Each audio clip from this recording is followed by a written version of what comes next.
Buongiorno, buongiorno a tutti voi, mercoledì 25 giugno, nuova puntata di Focus TG, compagnia che vi facciamo dalle 12 alle 13:30, quindi siamo puntualissimi con l'inizio a mezzogiorno in punto, per, come al solito, per raccontarvi quello che succede a nord-est, quello che è successo, quello che succederà, insomma cercare un po' di darvi informazioni utili per conoscere la nostra realtà, Veneto, Friuli Venezia Giulia, insomma le regioni che noi naturalmente seguiamo come Media Nord-Est. Avremo i collegamenti come sempre all'esterno con i nostri giornalisti delle varie redazioni che ci racconteranno quello che accade, e poi insomma tutti i servizi delle nostre redazioni per aggiornarvi sulla cronaca soprattutto, ma non solo, insomma, ci sono tante altre notizie che arrivano dall'esterno, ecco, diciamo così, e a partire con la cronaca da quello che è accaduto a Padova. Infatti iniziamo da qui, iniziamo dalla cronaca, iniziamo da un'aggressione a colpi di pistola e coltello che è avvenuta il 20 giugno scorso a Brusegana tra due gruppi di stranieri, indagini della polizia naturalmente, e alla fine sono stati fermati due presunti responsabili. Sentiamo Valentina Visentin. Buongiorno da Padova. Sono stati individuati e denunciati i responsabili di una violenta aggressione avvenuta venerdì mattina in zona brusegana, vicino ad un supermercato. Un'aggressione a colpi di pistola, salve e coltelli, l'agguato ad un 27enne tunisino per ragioni legate alle zone di spaccio. I due denunciati sono due connazionali, anche loro appunto tunisini, un 32enne irregolare, un 22enne richiedente asilo, entrambi con precedenti per droga.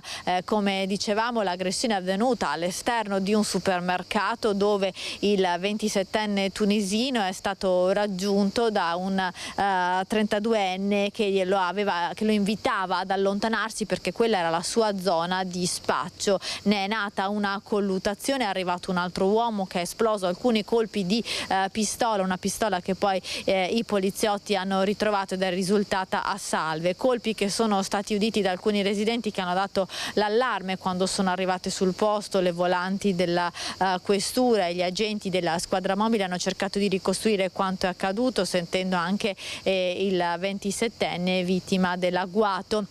Fondamentali per individuare i due autori di questa aggressione sono state anche le immagini delle telecamere di sorveglianza e il video stesso che ha fatto il giro dei social. Da qui si è arrivati appunto ad individuare i due stranieri. In una perquisizione domiciliare è stata anche rinvenuta l'arma utilizzata, un'arma a salve, e della droga, cocaina, hashish e un bilancino di precisione. Tutto è stato sequestrato. I due stranieri sono stati denunciati per minacce aggravate in concorso e procurato allarme. Il questore di Padova Marco Dorisio ha disposto il trasferimento in un centro per il rimpatrio a Torino, dove sono stati collocati entrambi i tunisini in attesa di essere allontanati dal territorio nazionale. Ovviamente maggiori dettagli su questa vicenda anche nelle edizioni serali dei nostri telegiornali. Grazie Valentina Visentin per questo aggiornamento che arriva dalla cronaca di Padova. Avete sentito poi l'intervento della polizia che in pochi giorni ha risolto quello che era accaduto e ha individuato i responsabili. Quindi cronaca da Padova in questo caso, poi torneremo a Padova naturalmente per altre vicende. E adesso apriamo una piccola pagina politica perché la giornata di ieri è stata molto importante sul fronte del terzo mandato possibile per i governatori in carica e quindi anche per Luca Zaia, con la Lega che ha presentato una mozione in commissione al Senato. Era l'ultimo giorno utile, quello di ieri, bisognava farlo entro le 14. Alle 14 la Lega ha presentato questa mozione, cioè ha chiesto di modificare la norma e di trasformare in 3 i mandati possibili per i governatori. Adesso il passaggio successivo sarà la votazione in commissione. Era andata male quando fu presentata dalla Lega alcuni mesi fa, vediamo se l'esito sarà diverso, perché in effetti Fratelli d'Italia sembra avere aperto un po' a questa mozione, però vedremo cosa accadrà. Intanto una partita che sembrava definitivamente chiusa in qualche modo si riapre al fotofinish, i tempi tecnici ci sono, ma serve la volontà politica, ha detto ai nostri microfoni la parlamentare Erika Stefani. Ricordo sempre che a volte la politica è anche la gestione dell'arte dell'impossibile. Se si vuole si ottiene, perché i meccanismi ci sono, i tempi ci sono, il contenitore è anche corretto. È chiaro che questa è una proposta che proviene dalla Lega e chiaramente poi la discussione non viene fatta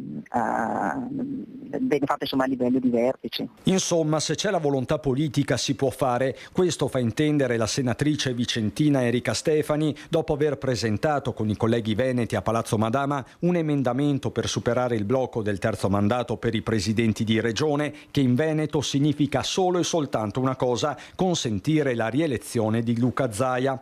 Un vero e proprio blitz in zona Cesarini nell'ultimo giorno utile per il deposito delle modifiche legislative al cosiddetto DDL consiglieri, attualmente in Commissione Affari Costituzionali. Giovedì mattina potrebbe esserci già una prima scrematura e discussione. Bisogna sempre crederci, bisogna sempre credere bisogna sempre avere fermo quello che è il proprio anche obiettivo o anche le proprie speranze. Poi chiaramente non credo che ci sia nessun problema a trovare comunque delle soluzioni. A questo punto si capirà quanto effettive siano le aperture arrivate recentemente dagli alleati di Fratelli d'Italia, su tutti Giovanni Donzelli e il ministro Francesco Lollobrigida. Lega Veneta alle grandi manovre a Roma, mentre a Palazzo Balbi si resta almeno ufficialmente alla finestra. Se devo essere sincero, voi non ci credete, lo so che continuate a non crederci, io non sto seguendo questa partita, voglio essere sincero nuovamente a dirvi, me lo dici te che stanno presentando l'emendamento, quindi non lo so. Di provocazione della Lega parla il Partito Democratico. Soltanto poche ore prima il segretario Dem Veneto Andrea Martella aveva usato queste parole ospite della nostra edizione del Mezzogiorno. Questa assurda telenovela del terzo mandato, il quarto per Zaia. Si va quindi alla conta, con quali conseguenze per la tenuta complessiva del centrodestra veneto, tutte da valutare.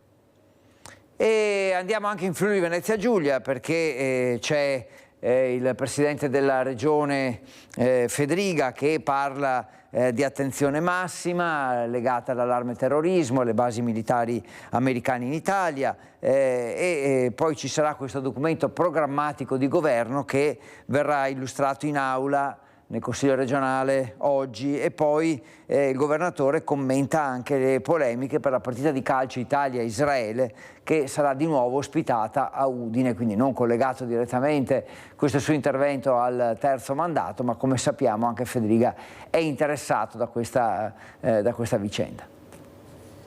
Ad oggi non c'è indicazione di alcun tipo di pericolo o rischio per le basi americane presenti sul territorio nazionale. Ovviamente è una situazione che deve essere continuata ad essere monitorata e il governo sta lavorando in questa direzione. Niente allarmismi, però massima attenzione. L'innalzamento del livello di sicurezza alla base americana di Aviano, con controlli potenziati all'ingresso nel perimetro della struttura militare, è sicuramente un atto dovuto dopo i bombardamenti degli Stati Uniti sull'Iran. Sale l'allerta terrorismo, ma non c'è alcun segnale di pericolo che possa coinvolgere la base militare statunitense sul territorio italiano. Ad ogni modo, in prefettura a Pordenone è stato convocato il tavolo per l'ordine e la sicurezza pubblica. Nulla va lasciato al caso ed è facile prevedere un'intensificazione della sorveglianza. Non solo tensioni internazionali, Fedriga ha anche parlato della mozione di centrodestra che chiude la crisi di maggioranza depositata ieri sera e che verrà presentata in aula di Consiglio regionale domani. Il governatore del Friuli Venezia Giulia porrà la questione di governo, leggasi la fiducia. Su una mozione così importante che testimonia la volontà di andare avanti insieme, penso sia necessario che si ponga la questione di governo.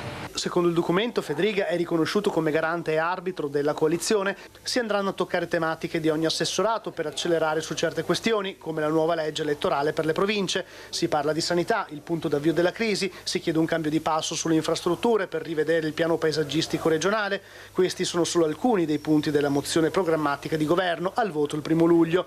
Un impegno a prendere atto che tutte le scelte dovranno scaturire da un ampio confronto nella maggioranza. E su questo ovviamente vogliamo continuare a lavorare negli anni a venire, perché i numeri testimoniano. Anche adesso abbiamo proprio come giunta presentato il DEF, testimoniano gli ottimi risultati del Friuli Venezia Giulia, con una crescita importante a favore delle nostre imprese, dei nostri cittadini, dei nostri lavoratori, e questo ci permette di continuare ad garantire i finanziamenti per tutte le iniziative strategiche della Regione.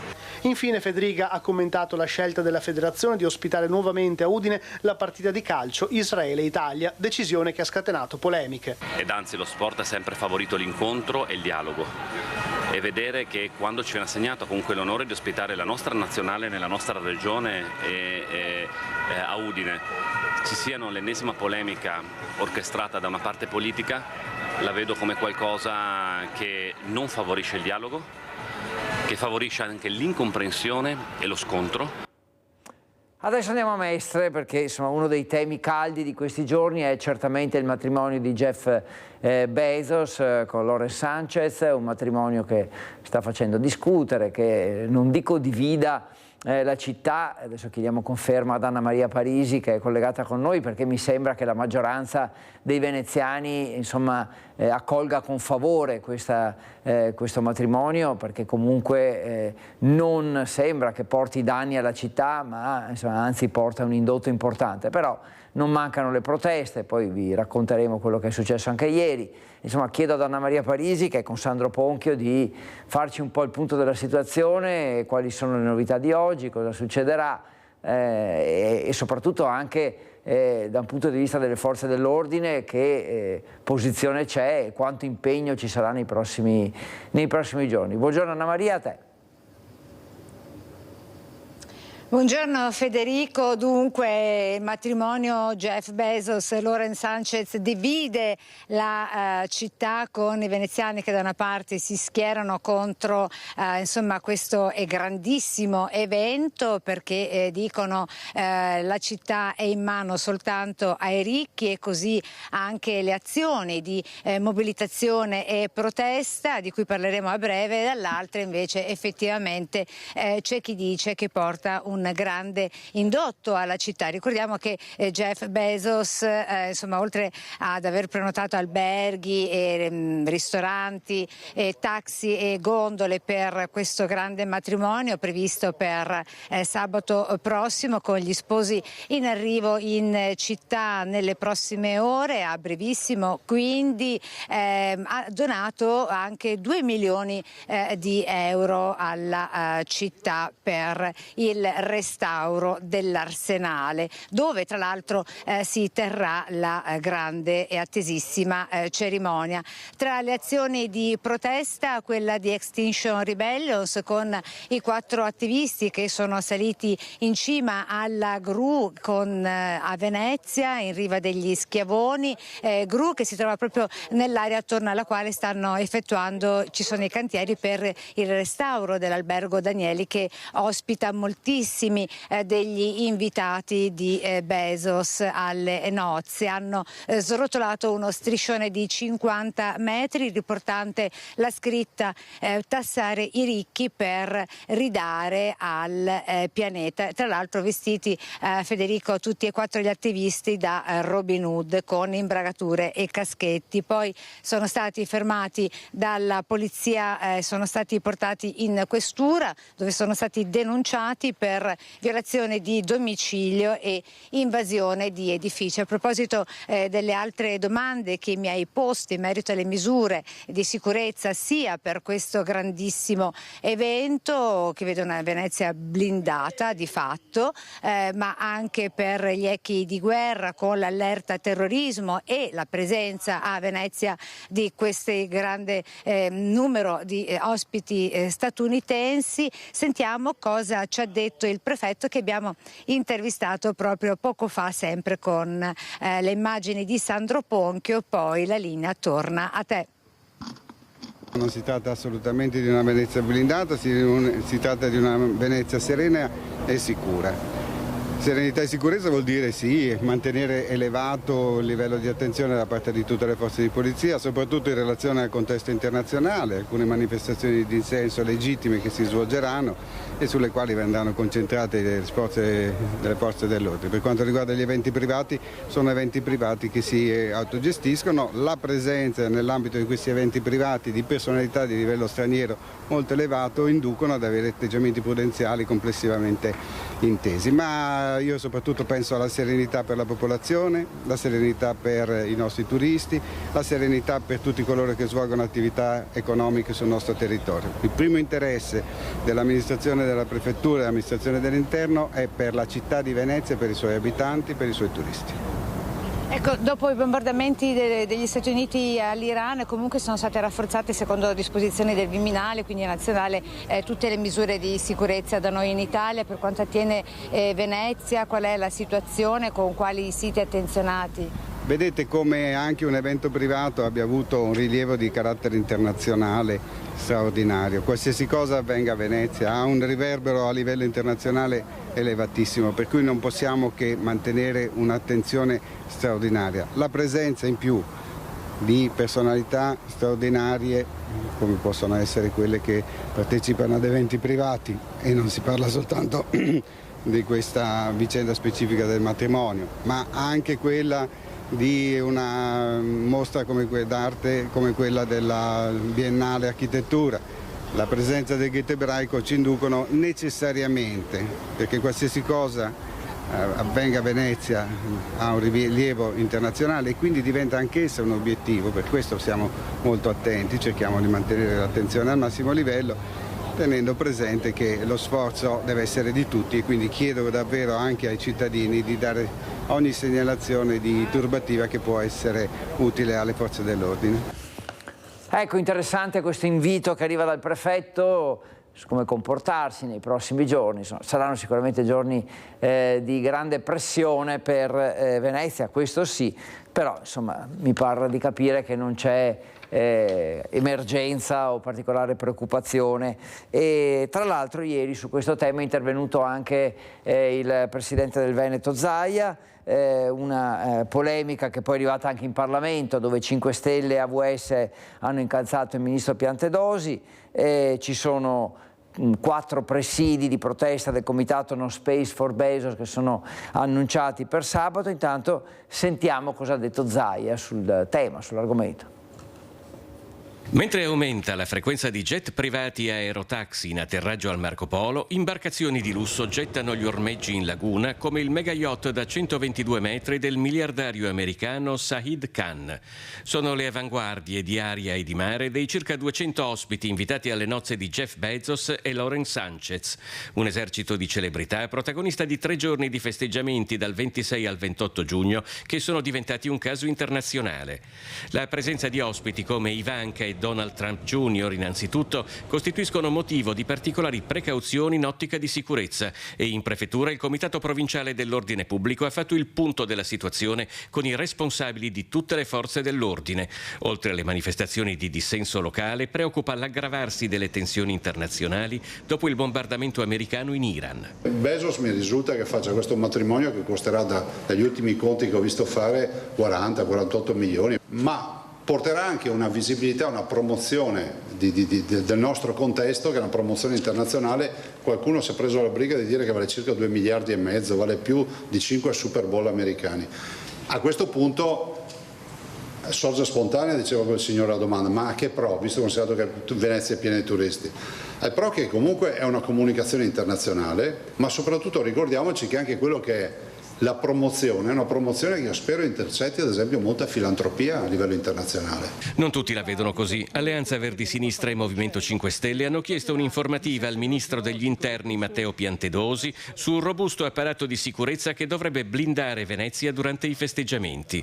Ricordando che Amazon è sottoposta ad indagini per sfruttamento dei lavoratori, Angelo Bonelli ha parlato di una città comprata per 3 giorni in una sorta di celebrazione sfrenata del lusso.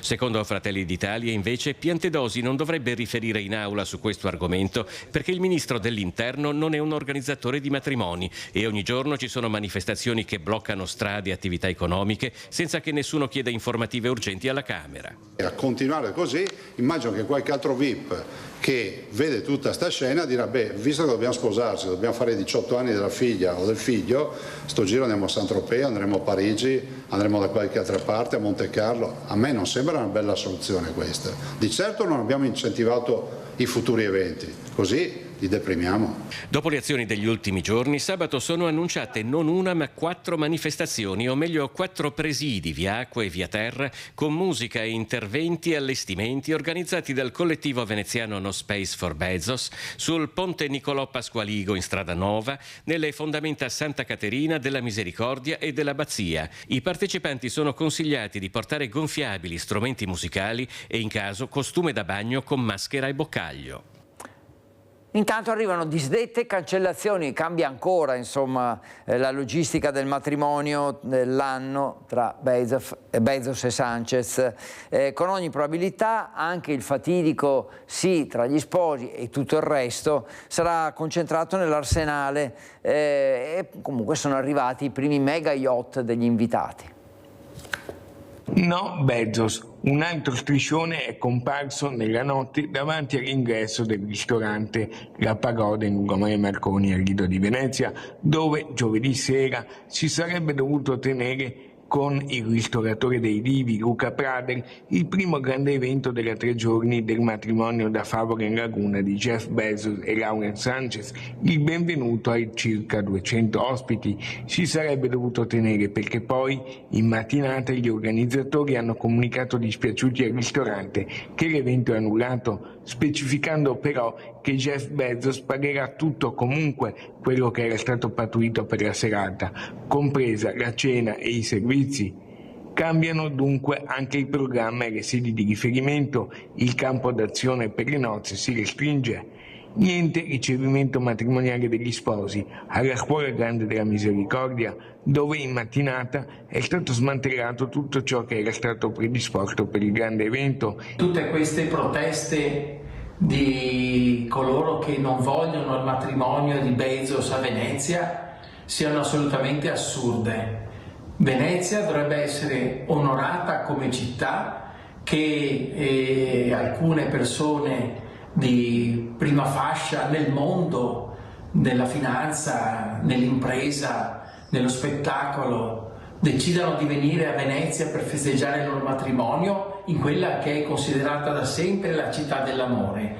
Quindi pensare di contestare questo tipo di eventi è un errore grave. Tutta la città trae linfa da questi appuntamenti, ribadisce Pancera. Intanto in mattinata si sono visti attraccare a Venezia i primi mega yacht, quello da 122 metri del miliardario americano Shahid Khan. Ad esempio si trova ormeggiato alla Marittima, sulla banchina tradizionalmente riservata alle grandi navi. In punta della dogana invece, davanti al bacino di San Marco, quello da $70 milioni di Bill Miller. Anche per l'economia della città, perché tante piccole e medie aziende lavorano grazie alla possibilità di organizzare grandi eventi che spesso riescono a far riequilibrare i conti aziendali in una stagione, per esempio, come quest'anno, che porta dei segni meno 10, meno 20, meno 30% in tante aziende della città, e la possibilità di poter attingere ad eventi così importanti con budget così corposi sicuramente sono un'occasione da non perdere e che di certo danno poco fastidio alla città ma portano tanta ricchezza. Adesso torniamo alla cronaca, andiamo a San Zeno di Cassola perché è in gravissime condizioni al San Bortolo di Vicenza, all'ospedale San Bortolo, un 17enne che ieri pomeriggio in sella alla sua moto si è scontrato contro un'auto appunto a San Zeno di Cassola.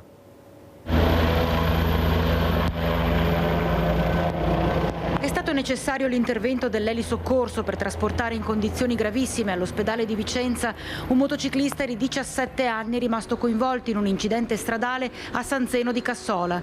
Il giovane, residente a Rossano Veneto, arrivava in sella alla sua moto, una 125, assieme agli amici da via Asiago e doveva immettersi in via Don Giuseppe Concato quando all'altezza della rotatoria ha impattato contro una Ford Focus condotta da una donna che proveniva da via San Zeno. Un urto tremendo. Il ragazzo ha fatto un volo di parecchi metri prima di schiantarsi sull'asfalto. Sul posto ambulanza e automedica dal SUEM di Bassano, ma vista la situazione è stato allertato l'elisoccorso diretto al San Bortolo. Tra i testimoni dell'incidente stradale il sindaco di Rossano Veneto, Marco Zonta. Io stavo arrivando da San Zeno e ho visto semplicemente una macchina che entrava in rotonda e la moto che arrivava dall'altra parte e l'ha presa praticamente nello spigolo anteriore sinistro. Ho visto il ragazzo volare, il casco si è staccato e cadere per terra. Poi a quel punto là io mi son fermato fortunatamente un bel po' prima rispetto alla rotonda dove è successo il coso. Sono corso verso il luogo dell'incidente. Nel frattempo erano scese anche le due signore che guidavano la macchina e la gente delle case attorno. Tra l'altro fortunatamente stava passando proprio qui una signora che aveva appena, una soccorritrice che aveva appena staccato servizio e che quindi si è fermata e ha prestato il primo soccorso. Zonta tra l'altro conosce bene la famiglia del 17enne ferito che vive proprio nel suo comune. Conosco molto bene il papà che è un amico e tra l'altro poi era qui anche lui perché poi l'hanno chiamato gli amici del figlio ed è arrivato praticamente in tempo zero. Il papà, una volta giunto sul luogo dell'incidente, si è sentito male ed è stato trasportato al San Bassiano in stato di shock. Sul posto, per i rilievi del sinistro, la ricostruzione della dinamica e la regolazione del traffico, i carabinieri che hanno lavorato per ore bloccando parzialmente le vie San Zeno e Concato in attesa che l'area venisse messa in sicurezza e i mezzi rimossi.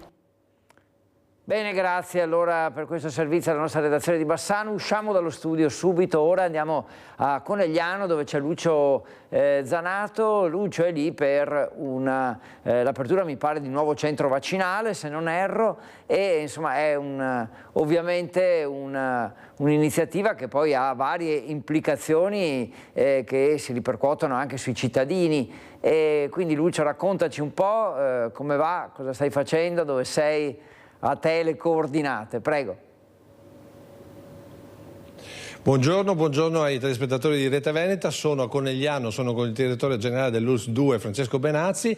Sono qui perché diciamo intanto la prima notizia è il fatto che l'ULSS 2 ha deciso di riaprire un centro vaccinale a Pieve di Soligo, cuore del quartiere del Piave. Per chi ha una certa età, mettiamola così, e l'ULSS 2 lì aveva sostanzialmente la sede centrale, il cuore dell'ULSS 7, della loro ULSS 7, quindi si rianima una struttura che è storica per la sanità trevigiana. Sì, intanto buongiorno a tutti, è verissimo, è stata fatta la scelta col sindaco Stefano Soldan insieme ovviamente al direttore distretto dottoressa Bonato e al dottor Patelli di riaprire questo centro vaccinale che va a coprire 34.000 abitanti, perché primis per favorire il quartiere del Piave, che è un quartiere storico, e dopo per, come dire, rinverdire un po' i fasti della ULSS 7, dove era un punto di riferimento per tutti i cittadini.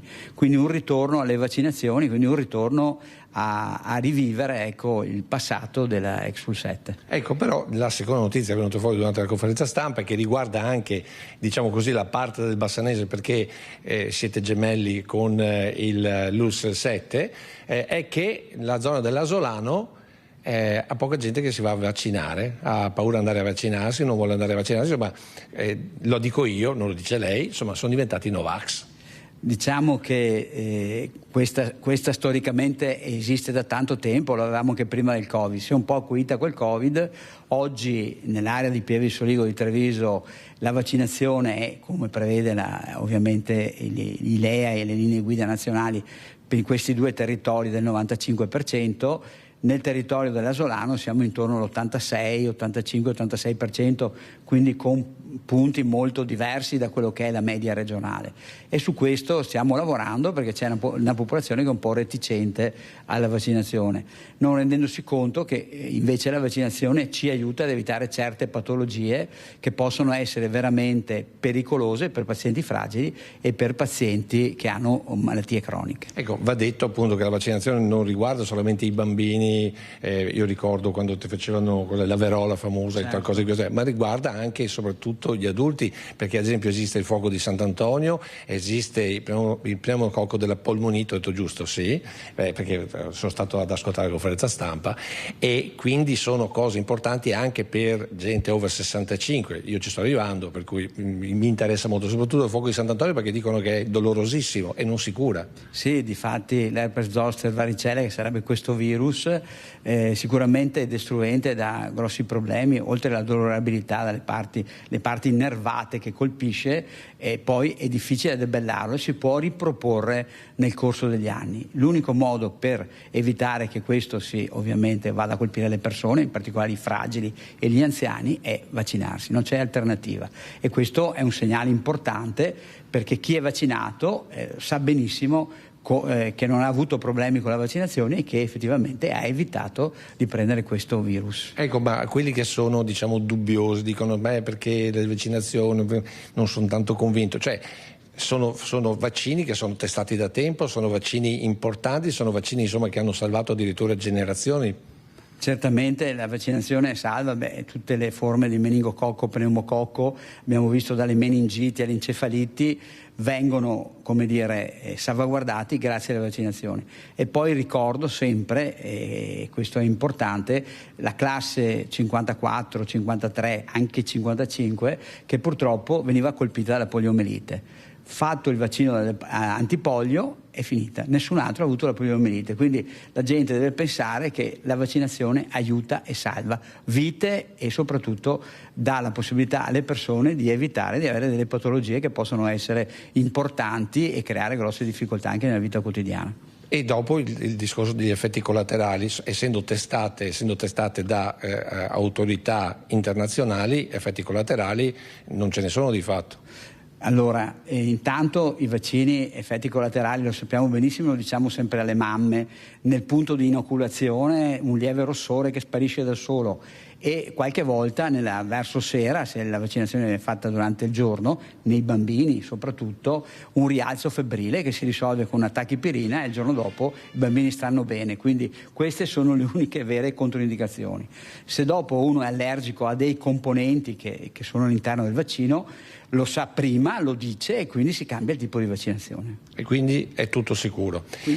Ne approfitto per altre due domande. La prima riguarda la sicurezza nei pronti soccorso, il lancio delle bodycam al pronto soccorso, come sta andando? Noi abbiamo aderito alla gara regionale, ringrazio la Regione Veneto che ha avuto quest'idea di fare una gara dove ogni ULSS può poi pescare. Noi abbiamo bisogno di circa 200 ovviamente, perché stiamo attrezzando, vogliamo attrezzare il pronto soccorso, il Dipartimento di Salute Mentale, il SUEM, dove ci sono le persone, i collaboratori più esposti a rischi appunto anche di violenza, quindi non solo verbale ma anche proprio fisica, per cui stiamo lavorando in tal senso e noi contiamo entro l'anno di poter poi dare ai nostri operatori questo ulteriore mezzo per potersi, tra virgolette, difendere da possibili aggressioni. Ecco, ultimissima invece l'apertura per quanto riguarda gli studenti di medicina. C'è stata questa rivoluzione da parte del Ministero con l'apertura per i primi 6 mesi, quindi non più il numero chiuso, visto dal direttore generale che storicamente è sempre alla ricerca di nuovi medici. Come la vedete voi? È una battaglia che ha fatto le regioni, che ha fatto il presidente Zaia. Diciamo che è un bel lancio, nel senso che sicuramente oggi in primis viene aumentato il numero di colleghi futuri rispetto a prima, quindi avremo medici in più, ma soprattutto la possibilità di avere medici orientati, nel senso che andranno a fare, chi passa perché farà un esame di chimica, fisica, biochimica, eccetera. Quindi esami specifici per fare il medico, per cui ritengo che sia un passo avanti molto importante. Quindi l'appello ai giovani che la stanno ascoltando, che magari stanno finendo l'esame di maturità, qual è? In bocca al lupo, è una bellissima professione che dà tantissime soddisfazioni, sia dal punto di vista professionale, quindi tecnico, ma soprattutto dal punto di vista umano. Avete a che fare con le persone e chi lavora con le persone deve lavorare con umanità, perché poi riceve da quelle persone umanità. Grazie direttore, a te la linea. Grazie Lucio, grazie al direttore Benassi per questo approfondimento che poi si è trasformato anche in un messaggio ai cittadini. Adesso parliamo di Pedemontana, la superstrada pedemontana veneta, perché è stato fatto un bilancio, pare che funzioni. Allora, nonostante le tante critiche e polemiche, è un'arteria stradale che sta cominciando a ingranare, diciamo così. Sentiamo i dati.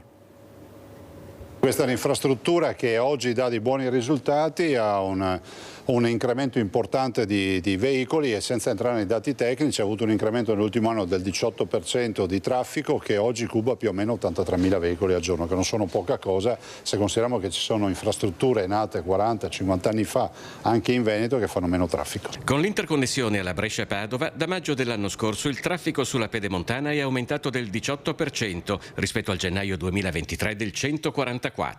È una difesa del valore strategico che questa infrastruttura rappresenta per il territorio produttivo del Veneto, quella che intendono dimostrare i numeri alla mano Presidente e Vicepresidente della Regione Luca Zaia ed Elisa De Berti. Il dato positivo per togliere di mezzo le polemiche è che sicuramente la Pedemontana è un'infrastruttura che serve perché sta dando delle soddisfazioni. È stata costruita nella zona più industrializzata del Veneto per dare una risposta anche alle necessità delle aziende e dei mezzi pesanti di potersi muovere in sicurezza, inquinando meno e arrivando più velocemente ovviamente a destinazione. Il traffico pesante sta crescendo molto di più rispetto alle previsioni. Lo scorso 20 giugno la Pedemontana ha raggiunto gli 84.447 passaggi al giorno con un introito di 525.300 euro, di cui oltre il 40% generato dal traffico pesante.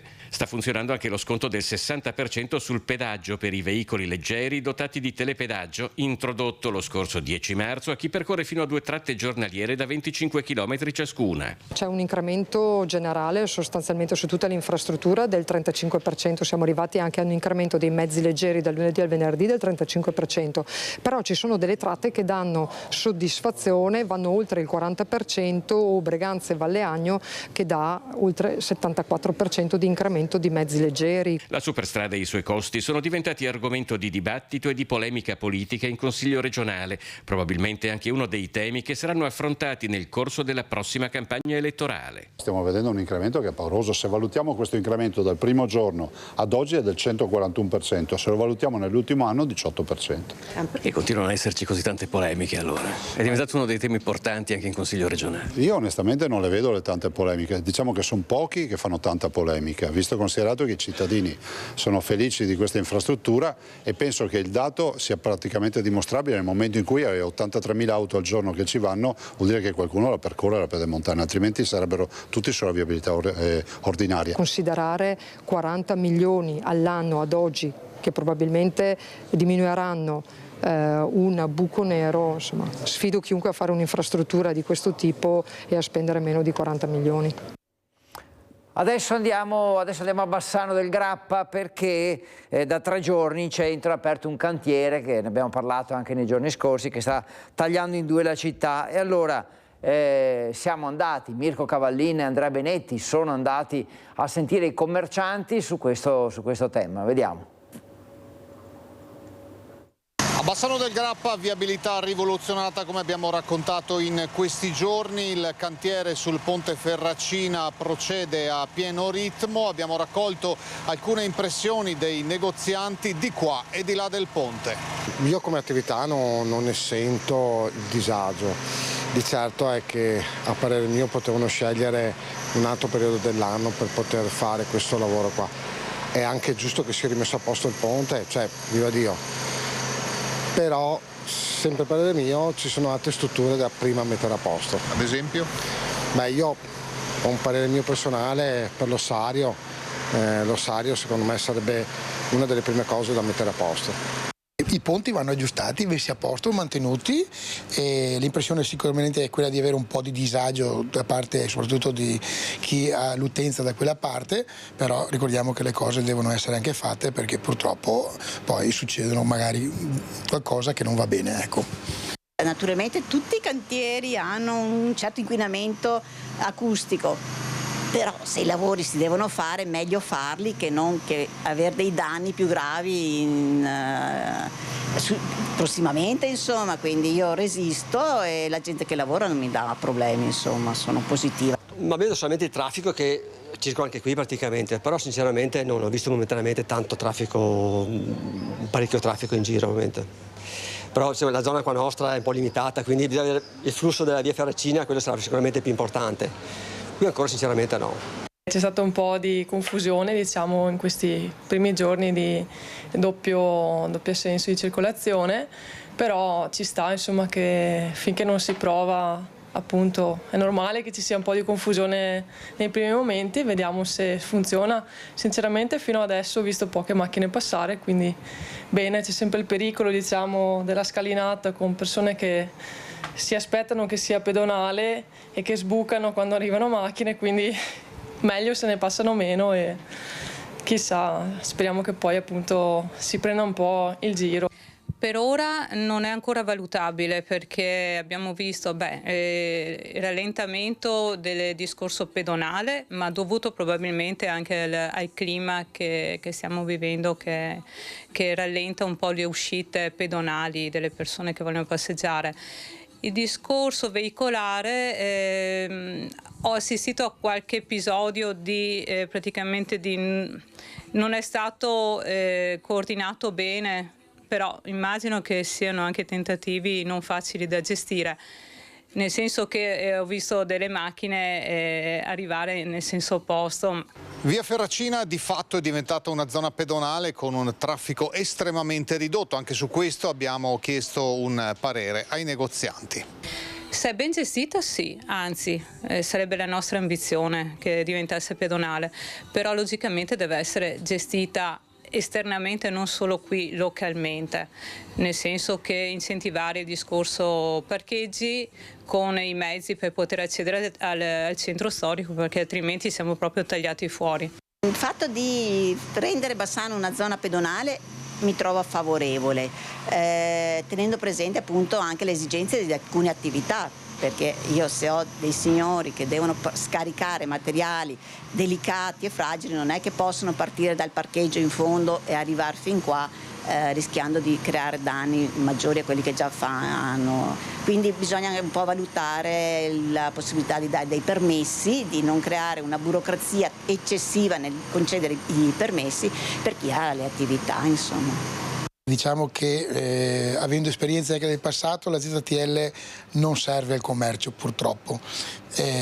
Sappiamo che il cavallo di battaglia di molte amministrazioni quello di voler fare ZTL, capiamo anche i residenti nel centro storico, però ricordiamoci che il centro storico, se si vuole vivere di giorno, che io dico sempre by day, ha bisogno del commercio, e perché ci sia il commercio ci vuole fruibilità all'interno della città. Non essendoci questa, verrà penalizzato ancora di più il commercio all'interno della città.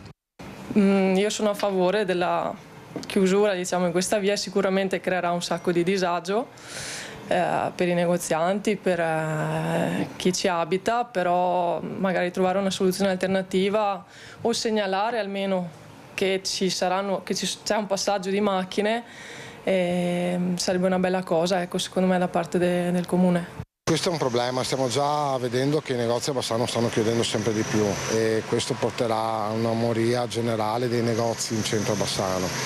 Si sta sviluppando tutto il commercio al di fuori di Bassano Centro. Io trovo che una ZTL a Bassano durante il giorno sia negativa per tutte le attività produttive, non solo per me ma anche per i miei colleghi. Penso sia anche una bella idea se rimane pedonale, che credo a livello commerciale per noi, per quanto riguarda noi, specialmente i negozi del ponte, che è una zona più turistica, credo. Pronti ad uscire dallo studio dopo aver visto qual è la situazione di Bassano del Grappa, i lavori e i pareri dei commercianti, pronti a uscire dallo studio per andare subito da Christian Arboit che a Treviso ci parla di economia, di dazi, di commercio, di imprese e di quello che chiedono al governo. Dove sei, Christian? Con chi sei soprattutto e di cosa parliamo? Mi trovo, Federico, buongiorno, per la parte tecnica con Edoardo Paris e con il presidente della Camera di Commercio di Treviso Belluno, Mario Pozza. Siamo in Camera di Commercio, in Piazza Borsa, nel cuore di Treviso. Mario Pozza, che non è solo presidente della Camera di Commercio di Treviso Belluno, ma anche presidente di Assocamere Estero, rappresenta nel mondo quindi il sistema camerale italiano. Sistema camerale mondiale che si è confrontato proprio in questi giorni a Cosenza, un summit molto importante e dove si è fatto il punto. Le questioni sul tavolo sono tantissime: dazi, guerre, crisi geopolitiche. Presidente Pozza, che fotografia possiamo scattare all'economia regionale in questo contesto di incertezza e grave? Ma la nostra foto è di una tanta incertezza, però anche di un ottimismo, perché l'imprenditore deve essere ottimista, perché il Made in Italy ha un valore aggiunto. Pensate che il consumatore straniero è disposto a spendere 60 miliardi in più rispetto che comprare un altro prodotto. Questo è emerso da un'indagine che abbiamo presentato. Quindi il Made in Italy davanti ha degli spazi, ha dei margini di crescita. Bisogna eventualmente trovare nuovi mercati per quei mercati che sono in crisi, non abbandonare i mercati che già si conoscono, però bisogna andare in questi mercati con certezza, sapere dove si va. Proprio in questi giorni a Cosenza, ieri, abbiamo firmato con il presidente Zopas, che è presidente dell'ICE, una convenzione in modo tale da poter supportare le nostre imprese in quei paesi dove non c'è la loro presenza, ci siamo noi e viceversa, di collaborazione. Entriamo nel sistema, quindi assieme alle ambasciate, consolati, ICE, SACE, Simest e Cassa Depositi e Prestito a sostenere la piccola e la media impresa. Le grandi imprese sanno andare in questi paesi da sole in qualsiasi posto, i piccoli hanno bisogno e l'Italia è un paese di piccole e medie imprese. E il nord-est soprattutto. Senta Presidente Pozza, il Made in Italy quindi ci salverà? Il Made in Italy continua a salvarci, siamo il paese più copiato al mondo, dall'agroalimentare alla moda, e quindi dobbiamo preservare questo nostro valore aggiunto. Le cineserie non le vogliono neanche più i cinesi, noi dobbiamo consegnare, produrre capi che hanno valore, attrezzature che hanno valore e mantenere l'alto il valore dell'agroalimentare italiano. Io mi auguro che in autunno arrivi il riconoscimento che la cucina italiana sia riconosciuta come patrimonio dell'UNESCO, e questo è l'ulteriore elemento che fa sì che il Made in Italy sia uno degli elementi trainanti della nostra economia. Senta, ultimissima domanda sui dazi. L'Europa si sta muovendo bene, il governo sta incidendo? Ma il governo ha poco potere, questo se non altro quello di far lobby con Bruxelles, perché spetta alla Bruxelles trattare con il presidente Trump. Noi stiamo facendo la nostra parte, credo che il governo anche la stia facendo, però non è facile. Però ci sono anche degli strumenti, tra virgolette, non per cancellare i dazi, ma per renderli più leggeri. Posso citare un esempio: se tu vai negli Stati Uniti con un prodotto, c'è una parte che è soggetta a dazi attualmente e una parte di questo stesso prodotto che non è soggetta a dazi, ossia quella parte promozionale. Quindi bisogna conoscere anche un po' le regole di quello che si può e che si affronta quando si va in regime di dazi. Adesso il Presidente Mario Pozza ci dà una notizia, perché il prossimo anno le Camere di Commercio mondiali dov'è che si riuniranno? Pozza? Prossimo anno dovremo avere la 35esima edizione a Padova, e quindi la candidatura a Padova è arrivata. Il prossimo Consiglio Generale qui in autunno dovrà decidere la data, ma siamo molto ottimisti per poterla portare nella città del Santo. Insomma, è fatta. Grazie Presidente Mario Pozza, Presidente Camera di Commercio Belluno Treviso, Presidente Assocamere Estero. Da Piazza Borsa è tutto. Federico, con Edoardo Paris ti restituisco la linea. Grazie Christian, grazie al tuo ospite, uno spaccato del mondo economico del nostro nord-est e della Marca in particolare. Adesso invece parliamo di territorio e usciamo dallo studio immediatamente per andare con Luisa Bertini, che ringrazio per averci aspettato, e per parlare di un documento sottoscritto da vari enti che racconta di una gestione sostenibile del bacino fluviale del Retrone, e ovviamente la provincia coinvolta direttamente, ma poi anche tutti i comuni che insistono sul percorso del fiume, e ci sono anche i consorzi di bonifica. Raccontaci tutto, Luisa, e facci capire bene di che cosa stiamo parlando. Buongiorno. Sì, buongiorno a te, buongiorno ai nostri telespettatori, e ringrazio anche il Presidente della Provincia Andrea Nardin per essere rimasto con noi e per illustrarci questo, diciamo, primo passo, questa posa della prima pietra che, come anticipavi, coinvolge diversi soggetti del territorio per la tutela e anche la promozione ambientale del fiume Retrone. Io lo ricordo, fiume Retrone che è stato attenzionato soprattutto negli ultimi anni, soprattutto per le criticità, ma che va vissuto, visto e valorizzato anche in altri termini. Ecco, di che cosa si tratta questo protocollo, questa firma? Sì, buongiorno a tutti. È un primo passo importante nel mettere assieme, come provincia di Vicenza, assieme a Viacqua, Comune di Vicenza, che sono i soggetti principali, tutte le amministrazioni che sono percorse da questo fiume, ma anche non solo le amministrazioni ma anche le associazioni di volontariato, affinché questo, che è una cartina al tornasole del nostro territorio, come l'acqua lo è del nostro ambiente, della nostra socialità, diventi un elemento su cui concentrarsi. Molto spesso ci passiamo a lato in macchina oppure ci camminiamo a fianco senza prestare la dovuta attenzione a questa risorsa idrica fondamentale. Ora invece tutte le associazioni costituiranno dei tavoli di lavoro per capire come intervenire in alcune emergenze per migliorarne la qualità ambientale, ma non solo, ma anche valorizzazione appunto dell'eccellenza che il fiume Retrone è, per esempio per una sua navigabilità in alcuni tratti con le canoe, che consenta ancora di più di mettere un focus su questa via d'acqua che diventa quindi un luogo su cui come provincia si vuole intervenire per migliorare la situazione, non intervenendo ex post come è successo in altri casi dopo che l'emergenza si è verificata, ma con un monitoraggio e una volontà di miglioramento costante. Ecco, monitoraggio e miglioramento che passano anche attraverso la realizzazione di bacini per tutelare i cittadini da quelle che sono state le piene e le criticità. Quindi un documento che farà luce anche su questo, che vi permetterà in qualche modo di far sentire una voce collettiva. Assolutamente sì, è importante poter capire come l'acqua, le vie d'acqua abbiano molteplici sfaccettature, quindi anche avere una voce condivisa, una voce diffusa, una voce più forte nel tutelare il territorio quando queste emergenze ci sono, e nello specifico nella realizzazione dei bacini di laminazione che si stanno preparando appunto a monte del fiume Retrone, diventa importante. Quindi anche qui agire in chiave preventiva. Soprattutto questa interpretazione diventa importante al ridosso di quella che è una sentenza importante nel caso Miteni, dove l'acqua è stata contaminata e quindi la volontà di poter intervenire preventivamente per poter agire su questa risorsa importante per i nostri territori. Ecco, l'avete sentito, un focus importante sul Retrone, poi si arriverà ovviamente alla progettazione di tutti gli interventi, ma intanto oggi è stata posata la prima pietra, la prima firma. Io ringrazio il Presidente della Provincia per essere stato con noi e restituisco la linea allo studio. Grazie Luisa, grazie al Presidente Nardin per questi aggiornamenti importanti legati al nostro territorio. Ci fermiamo per un attimo, poi torniamo e avremo ospite in studio Antonio Fogliadelli, ex procuratore, e quindi chiacchiereremo un po' con lui di attualità. Ci vediamo tra un attimo.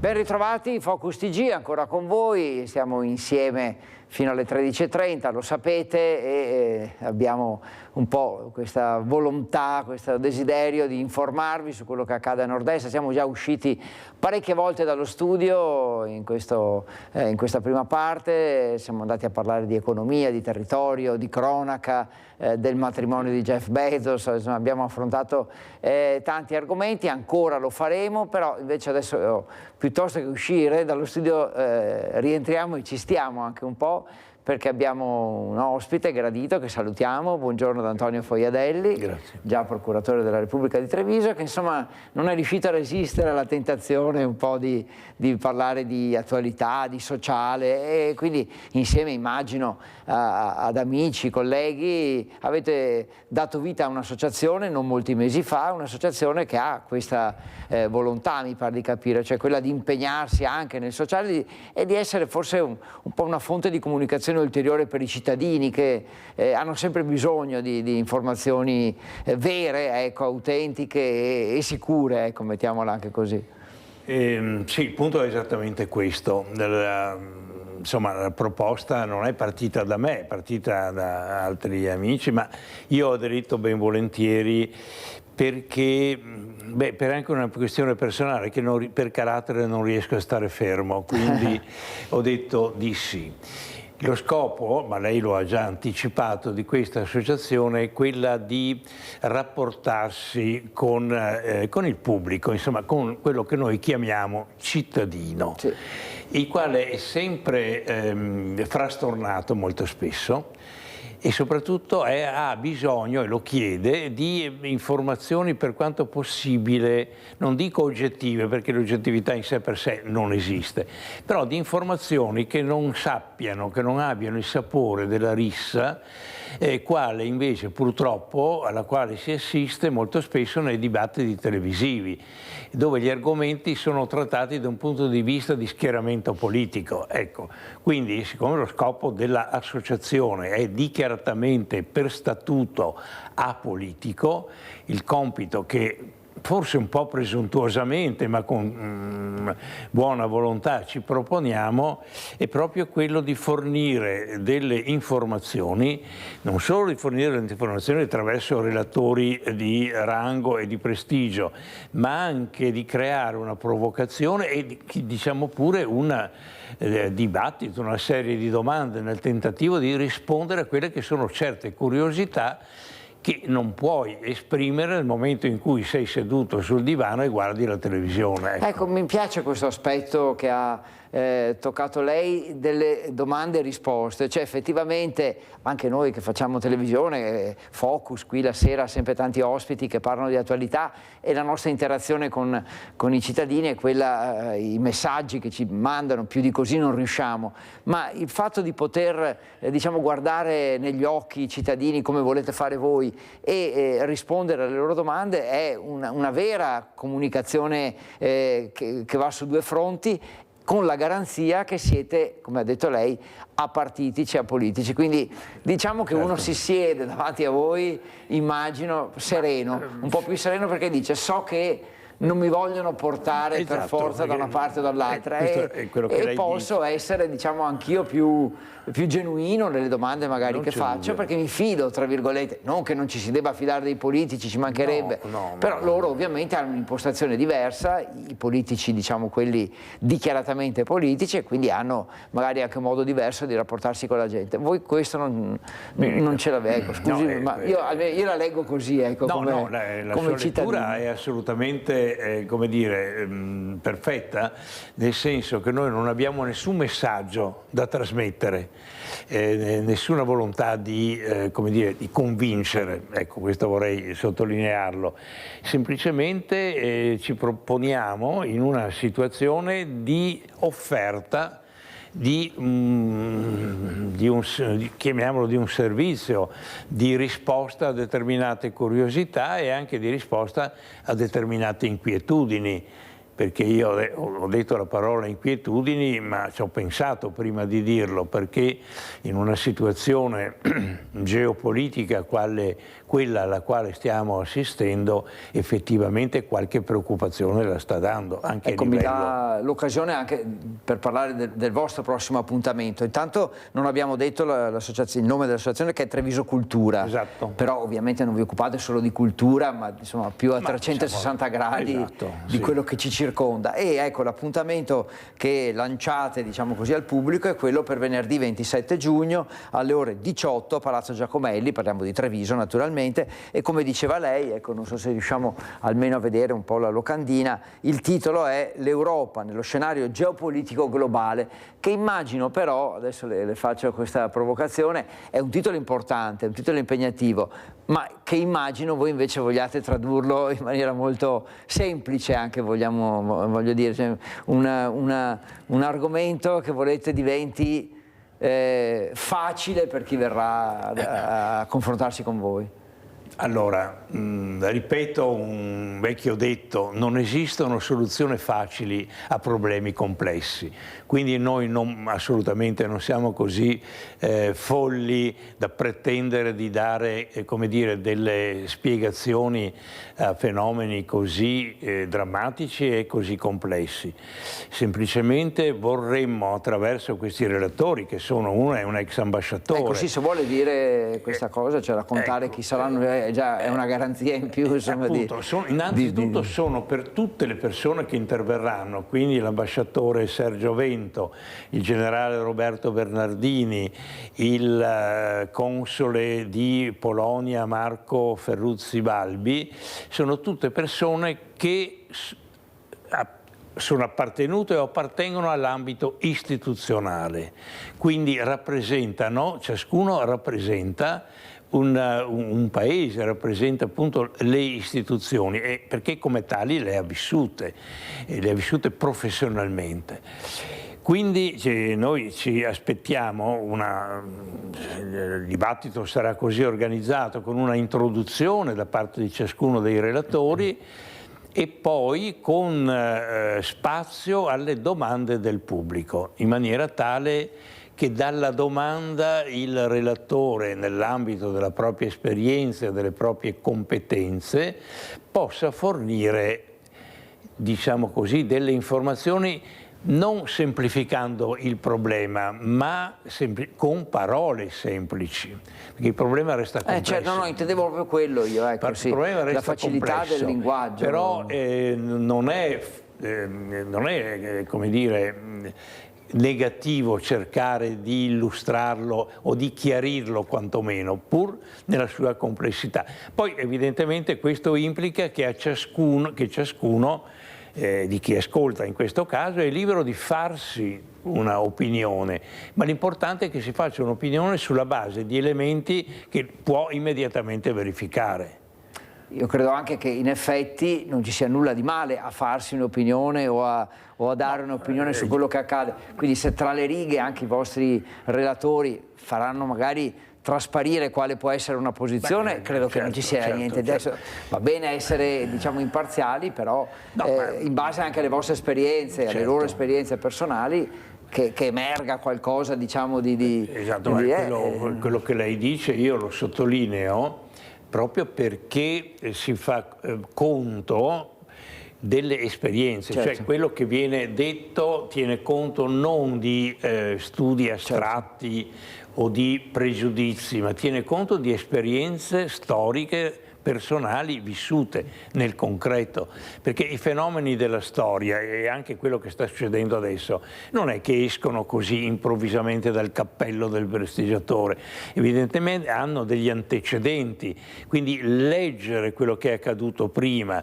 cercare di capire cosa sta accadendo ora e cercare anche di fare, nell'ambito della ragionevolezza, delle possibili previsioni, questo direi che è un modo per approfondire i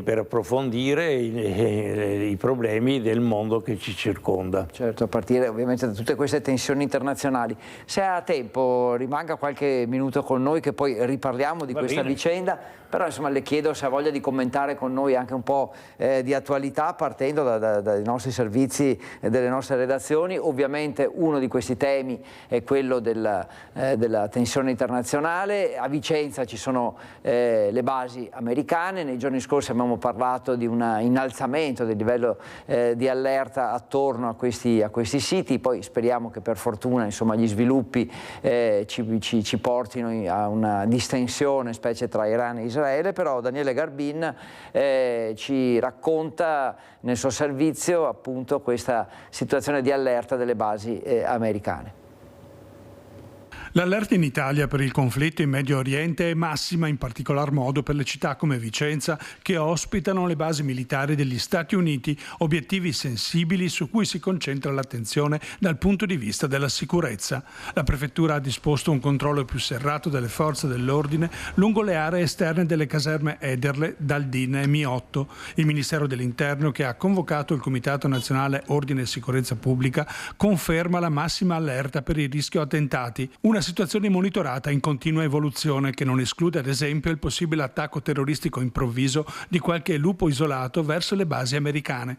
A Vicenza sono presenti circa 12.000 cittadini statunitensi, 5.000 militari, 1.000 civili e i familiari ospitati nelle basi nel villaggio USA vicino alla Ederle. I controlli disposti dalla Prefettura non escludono in futuro la richiesta e l'impiego di ulteriori militari italiani. Una situazione preoccupante per i vicentini sotto vari punti di vista. Avendo la base qua, uno ha sempre paura che possano esserci delle ripercussioni. È proprio un disastro, potremmo vivere tranquillamente, invece c'è questa minaccia che...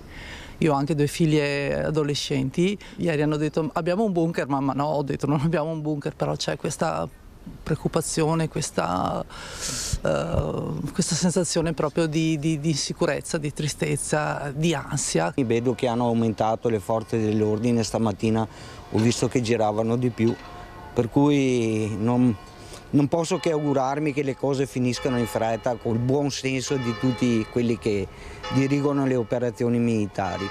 A parte poi lo scenario internazionale, anche più che altro i riscontri negativi anche dal punto di vista economico che arriveranno a colpirci senza ombra di dubbio, insomma, che anche col blocco del canale che hanno appena annunciato il petrolio andrà alle stelle, quindi sarà interessante. Beh, a parte il lato economico sarà una deformazione professionale, ma credo anche il fatto che sia una guerra che sta oscurando comunque tante altre e non si lascia, sembra tutto focalizzato su quello che è corretto, però non dobbiamo dimenticarci di tutto il resto. Per Vicenza no, sono preoccupata per il resto, per il mondo assolutamente, per i ragazzi, per tutti, per i nostri figli che lavorano all'estero. Grazie a Daniele Garbin e soprattutto complimenti anche ai cittadini che abbiamo sentito, che ha sentito Daniele, perché è veramente tutti commenti molto interessanti ed equilibrati. Siamo in studio con Antonio Foiadelli, ex procura, già forse adesso non so come si dica, io penso si rimanga a vita poi nel procuratore della Repubblica, però insomma lei ci raccontava prima della vostra associazione Treviso Cultura, della volontà di dialogare con i cittadini. Ecco, con noi hanno un po' dialogato i cittadini e credo siano interessanti queste considerazioni. Che effetto le fa, insomma, sentire questo? Ha fatto venire un po' i brividi sentire la signora che diceva i miei figli mi hanno chiesto se abbiamo un rifugio antiatomico a casa. Allora, una piccola digressione, non per farvi dei complimenti così alla buona, ma perché sono oggettivamente sinceri da parte mia. Il fatto che ci sia questo rapporto con i cittadini, come dire, a botta e risposta, quindi a caldo, è una delle ragioni del successo delle vostre reti, che insomma sono molto seguite proprio per questo motivo. E lo stesso motivo che è un po' come voi, esatto, avete lo stesso spirito che ci ha spinto a proporci in un rapporto diretto con i cittadini, cioè tutti i cittadini che vorranno evidentemente partecipare, e quindi io lo trovo una cosa estremamente positiva perché il cittadino non deve essere, come dire, utilizzato per sostenere o demolire una determinata tesi, deve essere interpellato perché in questa maniera si capisce qual è l'umore anche della popolazione, di tutti quanti noi, è elemento di cui bisogna tenere conto. Il problema affrontato non è da poco e allora bisogna essere chiari e partire dal proclama che è stato lanciato dall'Iran dopo l'attacco subito da parte degli Stati Uniti. E il testo è questo: colpiremo le basi americane ovunque si trovano. Quindi, come dire, questa presenza americana in qualunque paese sarà oggetto della nostra rappresaglia. Ora sappiamo benissimo, non è un segreto per nessuno, che in Italia ci sono delle basi americane sulla base di vecchi trattati che risalgono molto indietro, addirittura poco dopo la fine della Seconda Guerra Mondiale, e queste basi sono note, sono ad Aviano, sono a Sigonella, sono a Napoli e così via. Evidentemente è giusto porsi in uno stato di allarme, perché di fronte a fenomeni pericolosi si possono fare degli errori, ma l'errore che non si deve fare è quello di sottovalutare il rischio. Se tu, sopravvalutandolo, ti sei attrezzato meglio, tanto meglio se non succede nulla. Molto peggio è che se tu hai sottovalutato il rischio, tu ti trovi esposto senza poter dare una risposta difensiva adeguata. Qui non parliamo evidentemente di difesa, ma semplicemente di protezione dei cittadini. E io direi che, per quello che mi risulta e per quello anche che è noto, che gli apparati di sicurezza e gli apparati di informazione che riguardano quindi sia l'impegno delle forze italiane sia l'impegno delle forze americane per quanto riguarda le basi, sono estremamente raffinati. Quindi è difficile che ci possa essere un preparativo senza che lo si venga a sapere. Certo. Come dire, per buttarla in un linguaggio semplice ma immediatamente percepibile, questo tipo di spie sono dappertutto, non sono spie umane, ma sono spie di carattere tecnico. Con vari parametri, certo. E tema della sicurezza, tema che ovviamente lei ha trattato a lungo nella sua carriera. Usciamo dallo studio, pur tenendo qui con noi Antonio Foiadelli, andiamo da Christian Arboit, perché insomma credo ci voglia proprio ragguagliare sulla questione sicurezza, zone rosse. Raccontaci un po', Christian, attento a quello che dici, perché abbiamo in studio il già procuratore Antonio Foiadelli. Vai, a te.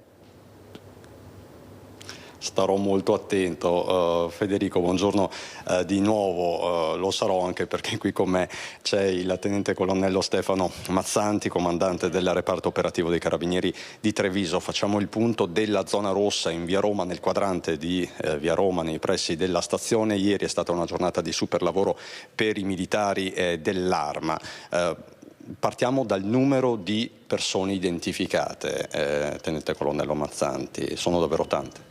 Sì, allora come sapete da qualche settimana ormai nell'ambito del quadrante di via Roma è in atto un dispositivo interforze che serve appunto a verificare che le persone che stazionano in quell'area non siano particolarmente moleste e quindi non abbiano un atteggiamento particolarmente molesto e non mettano in pericolo l'ordine e sicurezza pubblica. Quindi al fine di poter far rispettare questi requisiti, ieri nell'ambito del servizio interforze toccava appunto l'Arma dei Carabinieri. Abbiamo identificato circa un centinaio di persone, di cui circa la metà erano stranieri, e non abbiamo rilevato, diciamo, nessun tipo di trasgressione o di atteggiamento che potesse dare adito a un ordine di allontanamento da quella zona.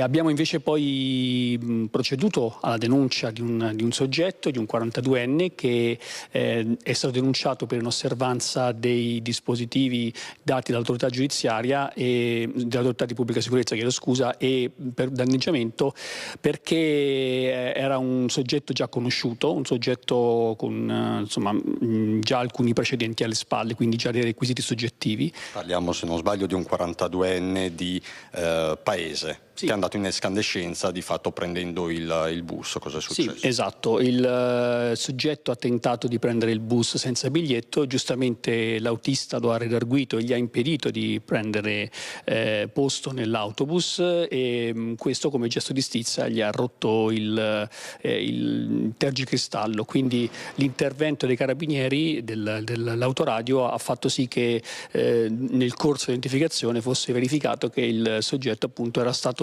destinatario di un ordine di allontanamento lo scorso 16 giugno, pertanto è stato denunciato e nuovamente allontanato dalla zona rossa. I controlli chiaramente proseguiranno nell'ambito di questi dispositivi interforze. Sì, certo, fin tanto che rimarrà in vigore l'ordinanza che dispone la zona rossa, i controlli continueranno sempre nella forma di interforze. Grazie comandante Mazzanti, questo è il flash di cronaca. Federico da via Cornarotta, dal comando provinciale dei Carabinieri. Per il momento da Treviso è tutto. Grazie Cristian, grazie al colonnello Mazzanti. Tema caldo questo, a Padova la zona rossa insomma c'è ormai da parecchi mesi, adesso a Treviso da qualche tempo ugualmente, insomma dottor Fiodelli, che anche magari andando a pescare dall'esperienza della sua professione, che messaggio diamo ai cittadini? Ecco. Ma io per carattere e soprattutto, come lei dice, sulla base dell'esperienza, ai cittadini darei un messaggio positivo e anche propositivo, partendo da un presupposto che è assolutamente noto, semplice. Le forze dell'ordine perché ci sono? Per garantire al cittadino, perché tutto l'apparato istituzionale è in funzione del benessere e della vita del cittadino. Perciò, vogliamo dirlo in parole più istituzionali, in funzione del garanzia del pacifico esercizio delle libertà democratiche. Questo è il punto. Quindi certi discorsi relativi al fatto che cercare di mantenere in pugno, di mantenere, come dire, l'ordine sia una specie di violenza fatta a qualcuno, questo non mi vede d'accordo, perché l'ordine è una garanzia per tutti coloro che rispettano le regole. Io non mi stancherò mai di dire e di ripetere che la vera libertà evidentemente è possibile, perché la mia libertà finisce dove comincia la sua sfera di libertà e di azione, è garantita dove ci sia il rispetto delle regole. Se il rispetto delle regole viene compromesso, non c'è alcun dubbio che è dovere dello Stato di intervenire su due fronti. Il primo fronte è quello che abbiamo appena sentito illustrato dal colonnello comandante dei Carabinieri, che è quello della prevenzione. Prevenire non significa fare esercizio di, come dire, di un potere vessatorio, significa fare in modo che il reato, la condotta pericolosa non venga posta in essere. Naturalmente può accadere che invece questa, nonostante tutti gli sforzi, qualche cosa non vada e che quindi qualcuno o più di uno violi quest'ordine e quindi a questo punto subentra quella che viene denominata la repressione, cioè il castigo in poche parole. Ma il castigo non è che è una sorta di piacere, di atteggiamento vendicativo. Naturalmente la pena prevista ha anche una funzione molto importante, quella della dissuasione, quella della deterrenza. È come dire, come quando la mamma dice al bambino: guarda che se vai a rompere questo oggetto al quale tengo molto, te le do. E il bambino sa che la conseguenza della sua azione sarà quella e quindi è naturalmente indotto ad astenersi dal fare una cosa che non va bene. Molto Ho chiaro. cercato di ridurlo in pareri molto semplici, quasi scolastiche. Sai che è quello che certamente cerchiamo di fare sempre anche noi. Prima di salutarla, dottor Fogliadelli, ricordiamo la vostra associazione Treviso Cultura. APS cosa significa? APS, scusi la mia ignoranza. Guardi, in questo momento qua associazione... Comunque insomma ha una sigla, l'importante è Treviso Cultura, sì, che quella è, diciamo, rende riconoscibile la vostra associazione. No, è una sigla che serve evidentemente a collocare l'associazione nell'ambito di quelle entità che sono soggette a determinate disposizioni di legge, eccetera, eccetera. Non interessa Mi Treviso sfugge Cultura. In questo momento, chiedo scusa. No, nessun problema. Treviso Cultura è quello che ci interessa. Appuntamento venerdì alle 18 a Palazzo Giacomelli, l'Europa nello scenario geopolitico politico globale con relatori istituzionali di alto livello. Un ultimo messaggio ai cittadini, ai nostri telespettatori. Il messaggio ai cittadini è quello di rimanere sempre, di cercare di essere sempre bene informati. È come dire, se sentite un telegiornale, sentite anche un altro. Certo. Se comprate un giornale cartaceo, compratene anche un altro, perché ognuno magari ha una linea di tendenza diversa. L'unico modo è quello di cercare di farsi un'idea propria, che è il vero modo di essere cittadini consapevoli, è cosa molto importante. Certo. Grazie ad Antonio Fojadelli, grazie mille per essere stato con noi. Ci fermiamo solo per un attimo, poi l'ultima parte di Focus TG.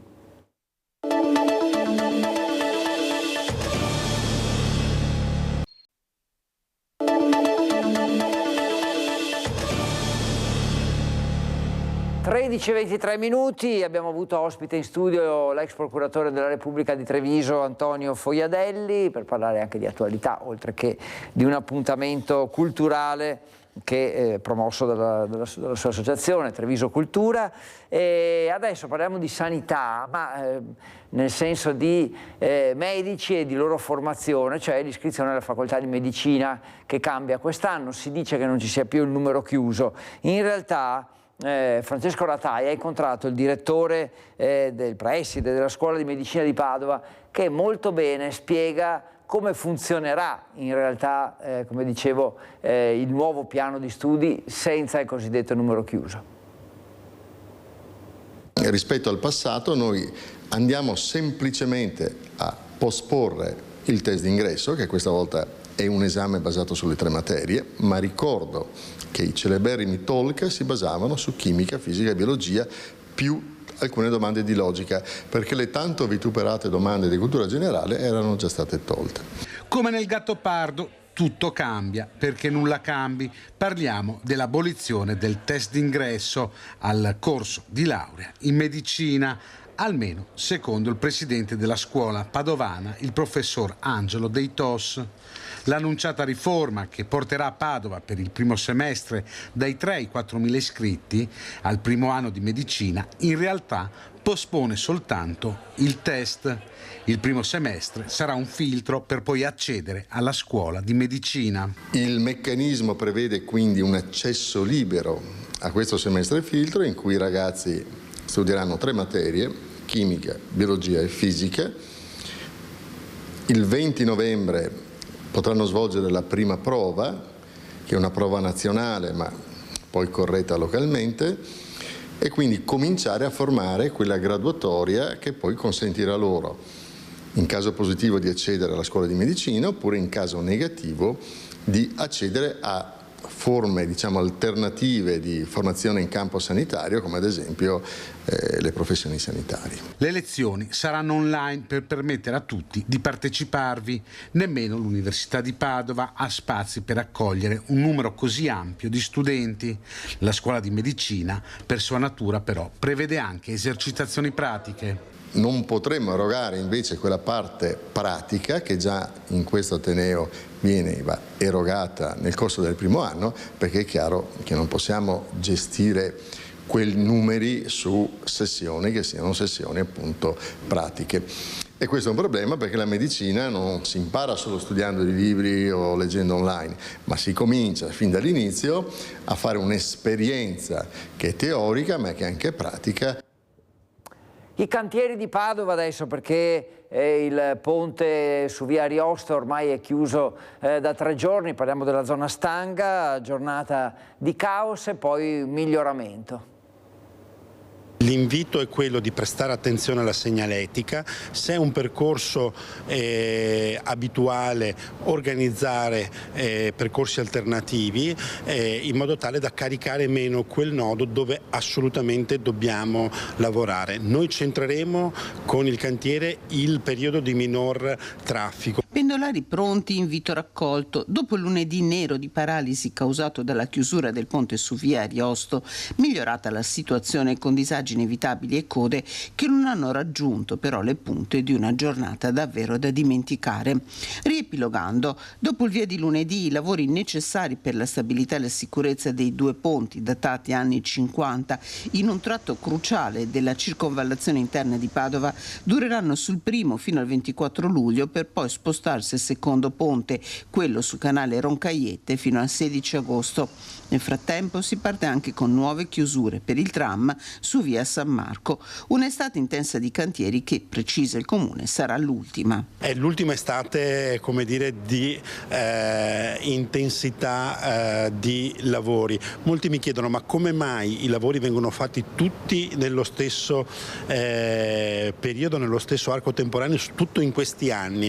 Perché sono tutti lavori finanziati con il PNRR. Il PNRR impone scadenze dei cantieri del 2026 e con il Comune su questo fronte sono impegnati anche altri enti che gestiscono vari servizi, dal gas all'acqua. Ci sono in questa fase di lavoro disagi inevitabili che noi affrontiamo metro per metro con l'obiettivo di ridurli il più possibile. Stiamo lavorando per una città però che si sta rinnovando. Padova è la città che nel Veneto sta correndo di più da questo punto di vista e quindi godranno i padovani anche del maggior beneficio in termini di trasformazione.